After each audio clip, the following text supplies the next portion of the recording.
Kadang-kadang nih ya, kisah cinta yang paling mendalam itu justru tersembunyi di hal-hal yang paling gak kita duga. Yuk kita telusuri sebuah cerita yang dimulai dari secangkir kopi, tapi berakhir dengan pelajaran seumur hidup tentang cinta dan pengorbanan. Dan ini semua gara-gara satu kebohongan kecil. Nah, ini dia pertanyaan yang jadi inti dari cerita kita kali ini. Sebuah pertanyaan yang mungkin bakal mengubah cara kita memandang soal kejujuran dalam hubungan. Oke, kita mulai dari awal banget ya. Jadi, seperti banyak kisah cinta lainnya, semuanya itu dimulai dari sebuah kencan. Ada seorang pria dan seorang gadis, mereka ketemu di sebuah pesta, terus mutusin buat lanjut ngobrol sambil ngopi. Tapi, alih-alih ada chemistry, suasananya malah kaku banget. Coba deh bayangin, tegangnya kayak apa? Hening, canggung banget di meja mereka. Si pria ini saking gugupnya sampai nggak bisa ngomong apa-apa, dan si gadis udah mulai mikir, duh, apa mendingan aku pulang aja ya? Kencan ini kayaknya bakal gagal total bahkan sebelum dimulai.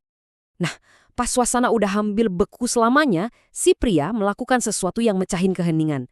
Tapi dengan cara yang paling aneh, dia manggil pramusaji dan ngajuin permintaan yang gak pernah disangka-sangka sama siapapun. Momen itu langsung bikin semua orang di kedai kopi noleh. Minta garam buat kopi? Siapa coba yang kepikiran?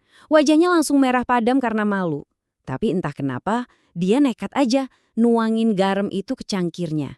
Tentu aja, si gadis ini jadi penasaran banget dong.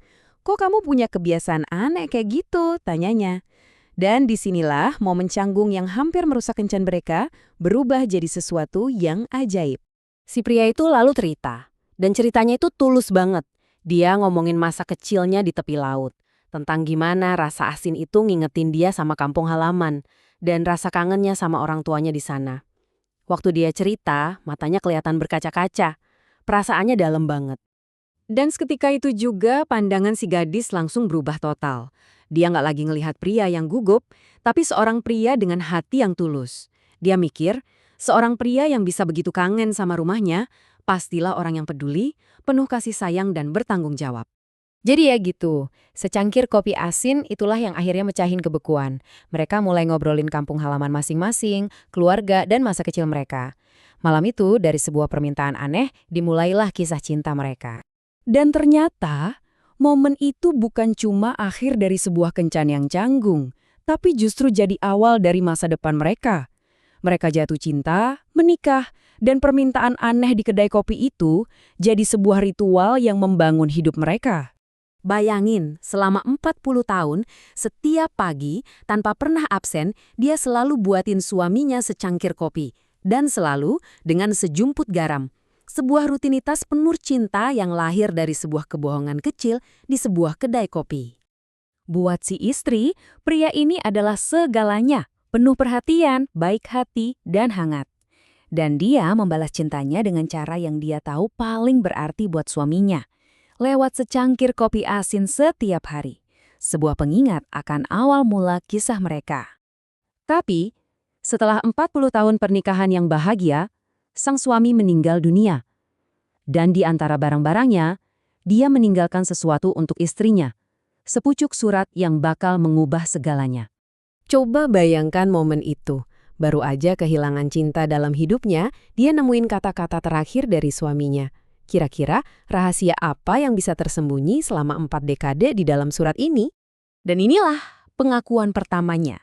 Sebuah kebohongan yang udah dia jalani sepanjang hidup mereka bersama. Satu-satunya kebohongan yang pernah dia katakan padanya. Dan inilah kebenaran yang ternyata begitu sederhana. Bukan kenangan masa kecil yang menyentuh, bukan rasa kangen sama laut, itu cuma salah ngomong karena saking gugupnya. Dia mau minta gula, tapi yang keluar dari mulutnya malah garam. Karena udah terlanjur malu, dia pun ngarang cerita. Nah, ini dia bagian yang paling menyakitkan, sekaligus mengharukan. Minuman yang dia pikir adalah simbol cinta mereka, minuman yang dia buatin setiap hari, ternyata adalah sesuatu yang dibenci suaminya. Dia nahan rasa aneh itu setiap pagi, hanya demi istrinya. Pada akhirnya, kebohongan itu nggak penting, rasa kopinya juga nggak penting. Yang paling penting adalah kebahagiaan yang dia temukan bersama istrinya, yang membuat setiap tegukan kopi asin yang nggak enak itu terasa sepadan. Lalu gimana reaksi si istri setelah tahu kebenarannya? Disinilah kita bakal lihat gimana rasa asin bisa berubah jadi manis dan gimana sebuah kebohongan justru bisa mengungkapkan cinta yang paling sejati. Setelah suaminya nggak ada, orang-orang kadang nanya ke dia, emang rasanya kopi pakai garam itu kayak gimana sih? Mereka penasaran sama minuman aneh yang seolah jadi ciri khas suaminya itu. Waktu dia baca kata-kata terakhir suaminya, air matanya menetes di atas surat. Tapi itu bukan air mata karena merasa dibohongi. Itu adalah air mata karena cinta yang begitu besar, sebuah pengorbanan yang baru aja dia sadari sepenuhnya. Dan setiap kali ada yang bertanya, jawabannya selalu sama. Rasanya manis. Karena buat dia, setelah tahu pengorbanan di balik setiap cangkirnya, rasa asin itu udah berubah jadi rasa cinta yang paling manis. Jadi cerita ini ninggalin kita dengan sebuah pemikiran ya. Cinta sejati itu seringkali bukan tentang hal-hal besar, tapi tentang pengorbanan-pengorbanan kecil yang gak kelihatan. Kayak minum kopi asin seumur hidup. Jadi coba deh kita pikirkan, apa kopi asin dalam hidup kita masing-masing?